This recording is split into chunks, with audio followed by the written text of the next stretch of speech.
जी student अस्सलाम वालेकुम। अभी हम पढ़ रहे थे वांडर वाल इक्वेशन का फर्स्ट पार्ट वॉल्यूम करेक्शन। अब हम सेकंड पार्ट पढ़ेंगे। ये जो वॉल्यूम का वांडर वाल का वी फ्री था, जिसकी करेक्शन के बाद v माइनस बी वाला हमने रिज़ल्ट फाइंड किया। अभी हम पी आइडियल, अब वो जो प्रेशर करेक्शन है, इस चीज़ को हमने देखना है। तो ये हमारा सेकंड पार्ट जो है वो इसकी तरफ हम आ रहे हैं। प्रेशर करेक्शन कि वांडर वाल ने प्रेशर को कैसे करेक्ट किया। स्टूडेंट ये पॉइंट हमने देख चुके हैं कि वांडर वाल ने ये कहा कि जो kinetic molecular theory of the gas थी, इसने ये कहा कि गैस के मॉलिक्यूल्स में कोई अट्रैक्टिव फोर्सेस नहीं होती, जबकि वांडर वाल ने क्या कहा, वांडर वाल pointed out that the gas molecules have force of attraction. जो गैस के मॉलिक्यूल्स हैं इनमें फोर्स ऑफ अट्रैक्शन होती है। कैसे उसने देखा, लेट्स सपोज ये मेरे पास ये एक कंटेनर है, इसके अंदर गैस के मॉलिक्यूल्स हैं, डिफरेंट गैस के मॉलिक्यूल्स हैं, और हमें पता है कि ये पहली बात तो मैं ये लिखूँगा कि जो वांडर वाल है इसने क्या किया, pointed out van der Waals pointed out क्या गैस मॉलिक्यूल्स हैव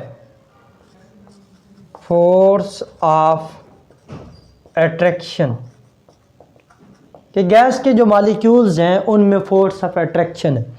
स्टूडेंट हमें पता है कि जो गैस के मॉलिक्यूल्स हैं, ये हमने पढ़ रखा है, ये जब कोलाइड करते हैं with the walls of container तो ये क्या करते हैं, प्रेशर एक्सर्ट करते हैं। प्रेशर क्या है, force acting per unit area. ये वाला मॉलिक्यूल जब कंटेनर की वाल के साथ स्ट्राइक करेगा तो ये वाल्स के ऊपर एक स्पेसिफिक एरिया के ऊपर एक फोर्स एक्सर्ट करेगा, जिसको हम कहते हैं प्रेशर। और जितनी नंबर ऑफ कोलिजन्स ज़्यादा होंगी उतना प्रेशर क्या होगा, ज़्यादा होगा। अब पॉइंट समझने वाली ये है कि हमारे पास ये जो मॉलिक्यूल अगर यहाँ इंटीरियर में है तो इसने ये कहा कि इनके अंदर फोर्सेस ऑफ अट्रैक्शन है। अब ये वाला जो मॉलिक्यूल है इसको ऊपर से भी फोर्स ऑफ अट्रैक्शन होगी, नीचे से भी मॉलिक्यूल फोर्स अट्रैक्ट करेगा, दाएं तरफ से भी बाएं तरफ से भी। जब सारी साइडों से मॉलिक्यूल्स को अट्रैक्ट किया जाएगा तो यहाँ पे तो फोर्सेस का इफेक्ट हम कह सकते हैं कि निगलिजिबल है, हम ऑब्जर्व नहीं करेंगे। लेकिन यहाँ पे जो मॉलिक्यूल्स है जो with the wall of container है, इसको देखें तो अगर हम यहाँ पे क्या है, बैलेंस्ड फोर्सेस लग रही है तो नेट फोर्स जीरो हम कह सकते हैं। लेकिन यहाँ पे बैलेंस फोर्स नहीं है। Upward the molecule force exert हो रही है, डाउनवर्ड भी लग रही है, इसी तरह बैकवर्ड भी लग रही है। अब देखें ये ऊपर वाली फोर्स नीचे वाली फोर्स को तो बैलेंस कर देगी, लेकिन देखें यहाँ पे कोई मॉलिक्यूल नहीं है। ये मॉलिक्यूल क्या है, इस मॉलिक्यूल की वजह से जो दूसरा मॉलिक्यूल है, हमने ये कहा कि गैसेस के मॉलिक्यूल्स में फोर्स ऑफ अट्रैक्शन नहीं होती। कब, जब गैस क्या होती है, आइडियल होती है। जबकि वांडर वाल ने कहा कि गैस तो आइडियल है ही नहीं, हम क्या कर रहे हैं, इमेजिनेशन कर रहे हैं। रियल फॉर्म में कोई नेचर के अंदर गैस आइडियल नहीं है। जब आइडियल नहीं है तो उनमें फोर्सेस ऑफ अट्रैक्शन है। अब देखो उसने, एक बंदे ने बात कर दी है तो साइंस सुनी सुनाई बातों पे तो इत्तेफाक नहीं करती, वो तो प्रूफ मांगती है। जब उसने उनसे पूछा गया कि आप पॉइंट दें, कैसे आप कह रहे हैं कि जो गैसेस के मॉलिक्यूल्स में फोर्स ऑफ अट्रैक्शन है, उसने ये कहा कि मैं अगर कंटेनर लूं उसमें मेरे पास गैस मॉलिक्यूल्स हैं, अगर इंटीरियर साइड पे कोई गैस का मॉलिक्यूल है तो उस पर नेट फोर्स जीरो होगी, क्योंकि अगर यहाँ पे देखूं तो ये मॉलिक्यूल इसको अपनी तरफ अट्रैक्ट कर रहा है, ये मॉलिक्यूल उसको अपनी तरफ अट्रैक्ट कर रहा है, अपवर्ड भी अट्रैक्शन है, डाउनवर्ड भी अट्रैक्शन है, तो बैलेंस फोर्स क्या हो जाएगी, नेट रिजल्ट हमारा क्या हो जाएगा, जीरो। लेकिन यहाँ पे अगर देखें अपवर्ड भी एक गैस का मॉलिक्यूल है, डाउनवर्ड भी है, इधर नहीं, यहाँ पे कोई मॉलिक्यूल नहीं है। तो जब ये मॉलिक्यूल्स दीवार के साथ स्ट्राइक करेगा तो पीछे भी अट्रैक्शन है, जिसकी वजह से वो पूरी फोर्स जितनी उसको लगानी चाहिए थी वो उतनी फोर्स नहीं लगाएगा, यानी जब फोर्स कम लगाएगा तो उसका प्रेशर क्या हो जाएगा, कम हो जाएगा। ऑब्जर्व्ड प्रेशर क्या हो जाएगा, कम हो जाएगा। तो जो उसका टोटल प्रेशर है वो क्या होगा, ज़्यादा होगा। जब हमारे पास गैस आइडियल होती है तो उस वक्त कोई उनमें फोर्सेस ऑफ अट्रैक्शन नहीं होती।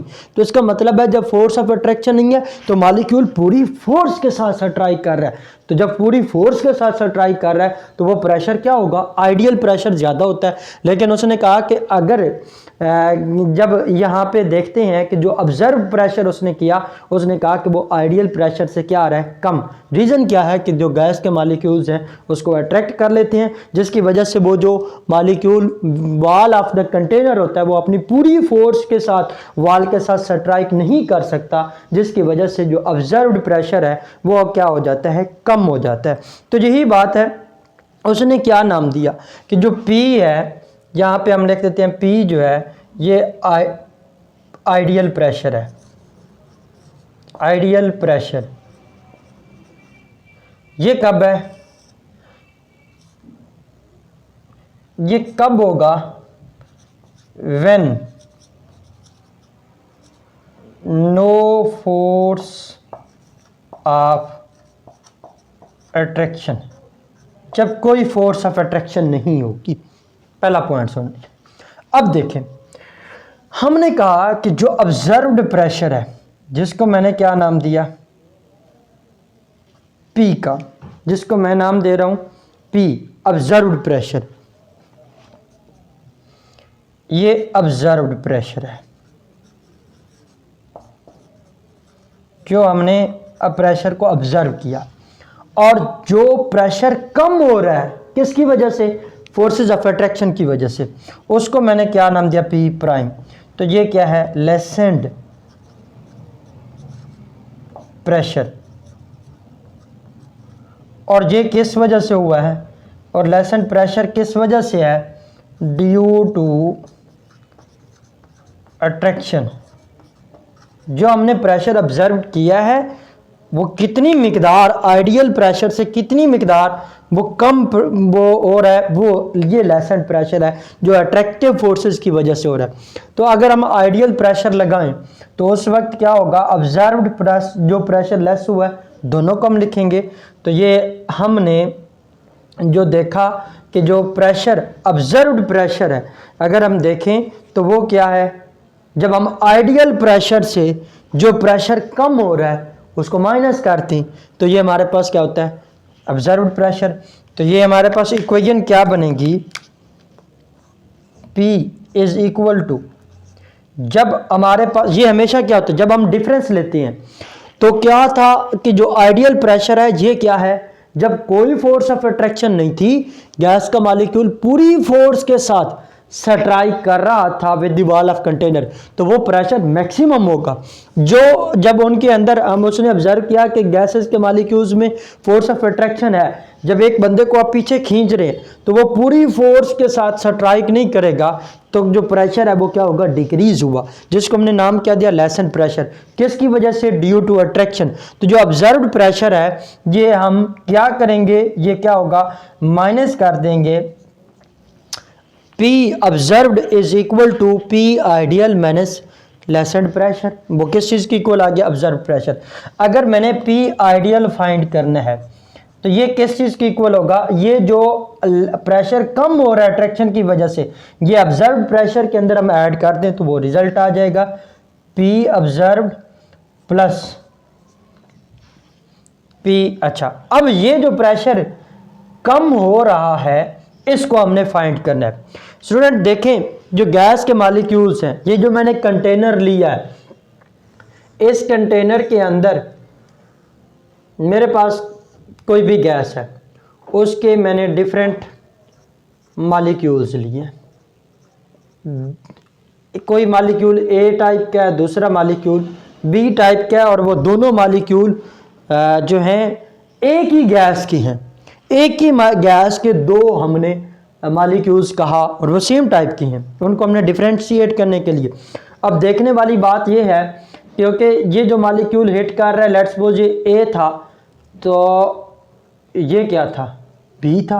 हमने ये देखो एक ऑब्जर्व करने के लिए कहा, तो जो प्रेशर कम हो रहा होगा ये किस वजह से कम हो रहा है, ये डिपेंड करेगा कि जितने ज़्यादा मॉलिक्यूल्स होंगे उतने वो ज़्यादा पीछे से स्ट्रांग अट्रैक्शन से कम करेंगे, उतना प्रेशर क्या होगा, कम होगा। तो लेट हमारे पास कोई दो टाइप के मॉलिक्यूल्स हैं, एक ही गैस के ए और बी, और उनका जो लेसेंट प्रेशर है वो किस चीज़ के डायरेक्टली प्रोपोर्शनल है, उनकी कंसंट्रेशन की।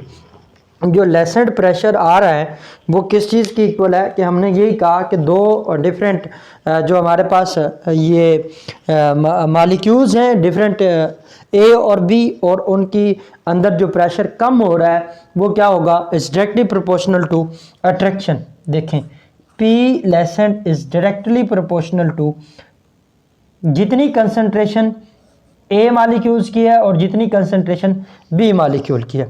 और वी नो दैट जो कंसंट्रेशन है ये किस चीज़ की इक्वल होती है, number of the moles per unit volume. अगर हम यहाँ से अगले पॉइंट की तरफ आएँ तो यहाँ पे मेरे पास देखें जितने मालिक्यूल्स ए हैं उतने ही मालिक्यूल्स हमने बी के लेने हैं। तो ए मालिक्यूल्स को हम एन ए से, वॉल्यूम दोनों का क्या रखना है, सेम, यानी जितने number of the molecules A के हैं उतने ही number of the molecules B के हैं। तो फिर जो हमारे पास ये पी लेसेंट है ये किस चीज़ की इक्वल होगा, डिक्रीज्ड प्रेशर, ये किस चीज़ की इक्वल होगा, ये एन ए बाय वी या एन बी बाय वी। अब मैंने कहा कि जो number of the a molecules हैं वो उतने ही हैं जितने number of the b molecules हैं। तो फिर मैं क्या लिखूँ, if the number of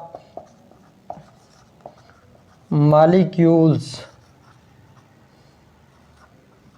of a and b are same हो तो फिर n a is equal to n b, ये किस चीज़ की इक्वल बन जाएगा, एन के। तो मैं इसको लिख सकता हूँ जैसे ये इनकी हमने क्या किया, जस्ट वैल्यूज़ पुट की, एन ए और एन बी की हमने क्या की, वैल्यूज़ पुट की। तो जब हम ये इसकी देखेंगे तो मेरे पास पी क्या होगा, Lancet, that is P Lancet जो डिक्रीज प्रेशर हो रहा है ड्यू टू अट्रैक्शन वो किस चीज़ की इक्वल हो जाएगा, directly proportional to n square by v square. इस प्रोपोर्शनलिटी साइन की जगह पे अगर हम ले आए तो एक प्रोपोर्शनलिटी कांस्टेंट आएगा, उसको हम क्या नेम देंगे, P is equal to a n square by v square. ये ए क्या है, ये कोफिशिएंट ऑफ अट्रैक्शन है जो हमें बताएगा कि इन मॉलिक्यूल्स में कितनी अट्रैक्टिव फोर्सेस हैं। ए जो है ये क्या है, कोफिशिएंट ऑफ अट्रैक्शन है, और जितना ए की वैल्यू ज़्यादा होगी उतनी अट्रैक्टिव फोर्सेस हाई होंगी, और जितनी ए की वैल्यू कम होगी उतनी जो अट्रैक्टिव फोर्सेस हैं वो कम होंगी। ये क्या है कि अगर हमारे पास ए ज़ीरो के इक्वल हो तो गैस क्या है, आइडियल गैस है। और ये भी हर गैस की अपनी करैक्टरिस्टिक है कि उसके मॉलिक्यूल्स में किस तरह की अट्रैक्शन है, क्योंकि गैसेस के अंदर डिफरेंट टाइप्स हैं, कुछ गैसेस पोलर होती हैं, कुछ गैसेस नॉन पोलर होती हैं, तो ये डिफरेंट गैसेस है। ये क्या है, जो वॉल्यूम ऑफ द गैस है। अच्छा, ए क्या है, कोफिशिएंट ऑफ अट्रैक्शन है, इसी को हम वांडर वाल अट्रैक्शन भी बोलते हैं, इसी को दूसरा नाम वांडर वाल अट्रैक्शन भी नेम देते हैं।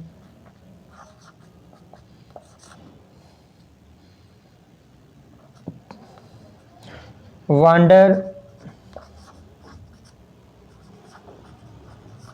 वाल्स अट्रैक्टिव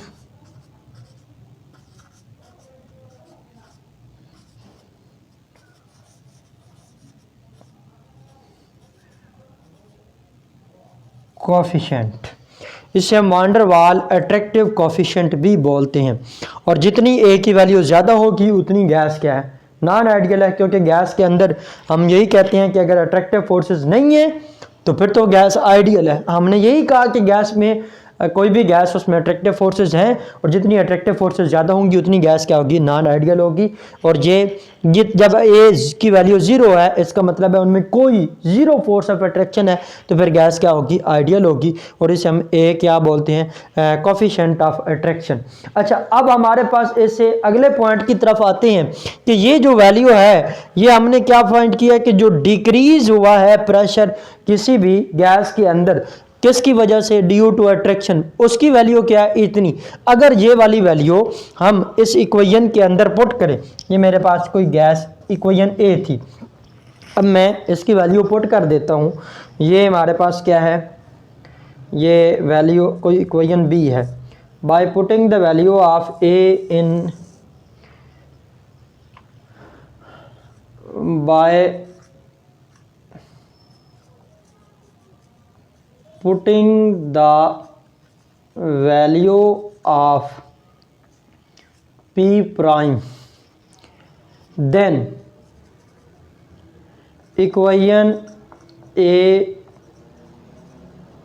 becomes, किस चीज़ की इक्वल बनेगी, P ideal is equal to P।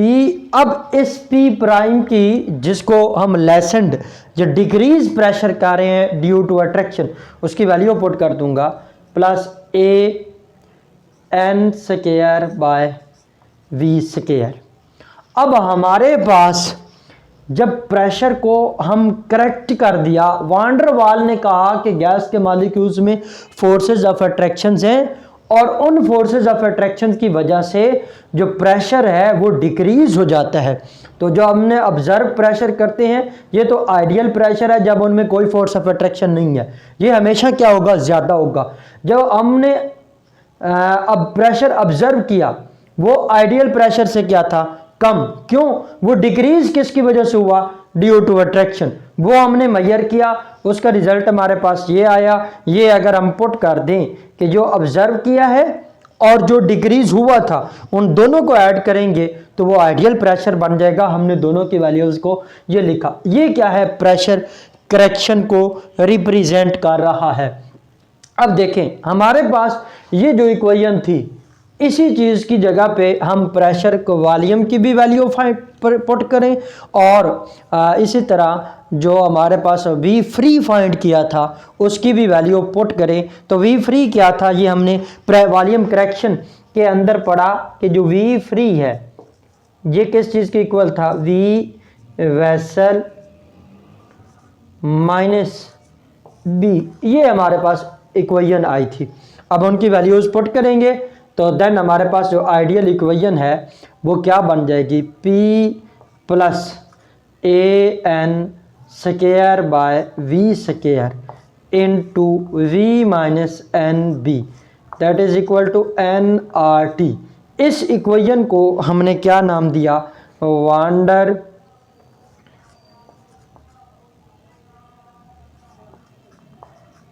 Waals equation. अब इसमें ये जो हमने करेक्शन के बाद की, ये क्या है, for n mole of gas.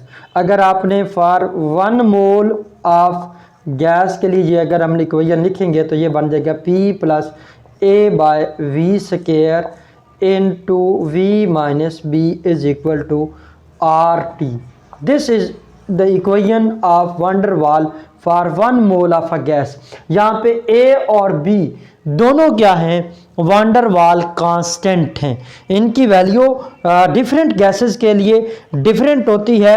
ये आप अगर स्टूडेंट अपनी बुक में देखेंगे तो वहाँ पे जो आपकी ये टेबल दिया गया है उसमें डिफरेंट गैसेस के केस में ये ए और बी की वैल्यू गिवन है। उसको आपने एमसीक्यू के लिए एक दफ़ा देख लीजिएगा।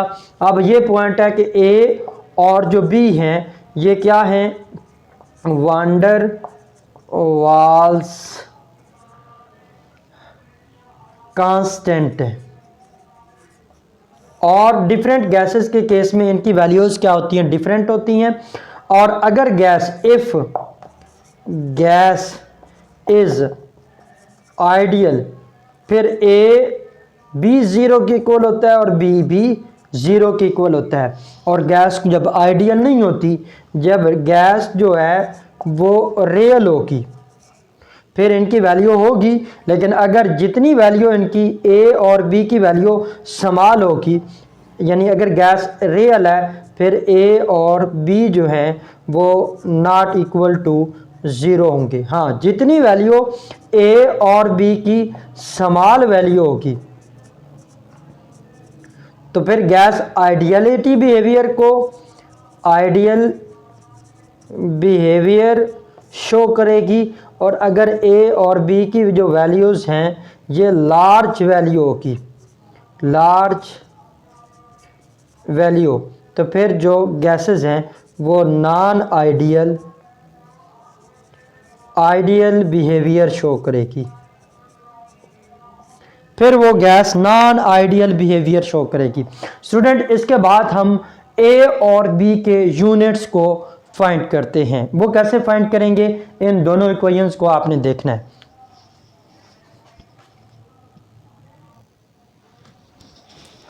जी स्टूडेंट, ये हमने देखा कि ये कोफिशिएंट ऑफ अट्रैक्शन है, और जितनी ए या बी की वैल्यू ज़्यादा होगी उतनी गैस जो है वो नॉन आइडियल बिहेवियर शो करेगी, रियल गैस होगी। और जब ए और बी की वैल्यू जितनी कम होगी उतना वो आइडियलिटी बिहेवियर के करीब होगी। और अगर ज़ीरो हो जाती है तो फिर गैस जो है वो परफेक्ट आइडियल होगी। इनको वैन डर वाल कांस्टेंट कहते हैं। और अब हम इन कांस्टेंट को, ये हमारे पास एक बहुत इंपॉर्टेंट शॉर्ट क्वेश्चन आता है, find out the unit of a and b. जो ए हमारे पास आया था उसके यूनिट अब देखें।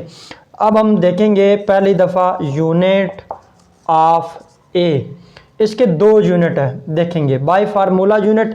इसको हम फाइंड किस तरह करेंगे, ये हमने देखा P prime is equal to a n square by v square. ये जो हमारे पास कोफिशिएंट ऑफ अट्रैक्शन था, इसकी यूनिट की बात करें तो ए किस चीज़ के इक्वल हो जाएगा, पी प्राइम, या आप इसको ये मैं जस्ट इस फार्मूला की वजह से आपको प्राइम लिख रहा हूँ, वरना आप प्रेशर भी लिख सकते हैं। तो v square over n square. अब दो यूनिट है, अगर मैं इसकी फार्मूला यूनिट की बात करूं या ये जो इससे है, तो देखें A is equal to P V square by n square. Pressure का यूनिट क्या है, एटीएम। वॉल्यूम का यूनिट क्या है, क्यूबिक डेसीमीटर। और ऊपर हमने क्या लिखा, स्क्वायर, और नीचे एन क्या है, मोल, और इसका स्क्वायर। तो हमारे पास यूनिट क्या बन गया, एटीएम और मोल। ये हमारे पास इस फार्मूला से यूनिट आ जाएगा। ये हम क्या फाइंड कर रहे हैं, यूनिट ऑफ ए की बात करें। इसी तरह अगर एसआई यूनिट की बात करें, एसआई यूनिट्स, इसी से मैं देखता हूँ ए, प्रेशर का जो एसआई यूनिट है वो क्या होता है, न्यूटन पर स्क्वायर मीटर। और ये जो वॉल्यूम का एसआई यूनिट होता है वो क्या होता है, क्यूबिक मीटर। ऊपर पावर क्या आ गई, और मोल का यूनिट अगेन उसी तरह मोल ही होगा, पावर 2। अब देखें इसको अगर मैं लिखूं तो ये न्यूटन, एम की पावर क्या बन गया 6 ओवर क्या बन गया, मोल। अब स्टूडेंट इसको अगर हम देखें, ये दोनों की बेस क्या है, सेम, ऊपर ऐड कर लें तो क्या बनता है, न्यूटन मीटर। ये -2 + 6 तो आ गया 4, और ये क्या आ गया, मोल। ये हमारे पास कौन सा यूनिट आया, एसआई यूनिट। अब इसी तरह अगर बी के यूनिट देखें तो बी के भी हमारे पास क्या होता है, बी इज इक्वल टू क्या होता है, मोलर वॉल्यूम। यानी बी जो हमारे पास आता है ये क्या होता है, बी के भी दो यूनिट हैं, ये मोल पर क्यूबिक डेसीमीटर के number of the moles per unit volume के। बी बेसिकली क्या है, एक्सक्लूडेड वॉल्यूम। और ये एक्सक्लूडेड वॉल्यूम क्या था कि जो हमने यही पॉइंट कहा था, बी जो है वो एक्सक्लूडेड वॉल्यूम है या इफेक्टिव वॉल्यूम है। और इसको हमने किस तरह डिफाइन किया था, यही कहा था कि the volume occupied by 1 mole of gas the volume occupied by 1 mole of a gas at its highly compressible state but not in liquid state, जब वो liquid state में नहीं होगा। तो इसको हम कैसे लिखेंगे, यही नेम देंगे कि इसका यूनिट जब हम लिखेंगे तो इसके दो यूनिट लिखने हैं, एक ऐसा यूनिट है और दूसरा उसका यूनिट क्या है, वॉल्यूम पर मोल, वॉल्यूम पर मोल। तो इसके दो यूनिट हैं, एक फार्मूला यूनिट है, उसको हम लिखेंगे, हम क्या नेम देते हैं, बी जो है ये वॉल्यूम पर मोल, एक मोल के अंदर जितना वॉल्यूम, मोलर वॉल्यूम। तो इसको हमने क्या नाम दिया, बी को वॉल्यूम का यूनिट क्या है, क्यूबिक डेसीमीटर, और ये पर मोल फार्मूला यूनिट बन गया। और अगर इसी को हमने ऐसा यूनिट की तरफ जाना है तो ये क्या बन जाएगा, मीटर क्यूब, क्योंकि वॉल्यूम का यूनिट ऐसा यूनिट में मीटर क्यूब होता है। और ये क्या हमारे पास बन गया, पर मोल, ये क्या है, एसआई यूनिट। जी स्टूडेंट, जहाँ तक कोई आप लोगों को कन्फ्यूजन नहीं होनी चाहिए, उम्मीद है मैंने आपको सारे पॉइंट्स क्लियर करवा दिए हैं। तो ये नॉन एसआई यूनिट है और ये आपका एसआई यूनिट है, और इसी तरह ये भी नॉन एसआई यूनिट है और ये एसआई यूनिट है।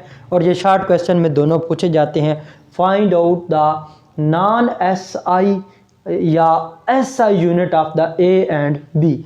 ये दोनों पॉइंट आपको पता होने चाहिए कि बी के केस में उसके यूनिट्स क्या हैं, यूनिट्स, और इसी तरह ए के केस में उसके यूनिट क्या है। ये आपके पास नॉन एसआई यूनिट है और ये आपके पास एसआई यूनिट है, और इसी तरह ये नॉन एसआई है और ये क्या है, एसआई यूनिट है।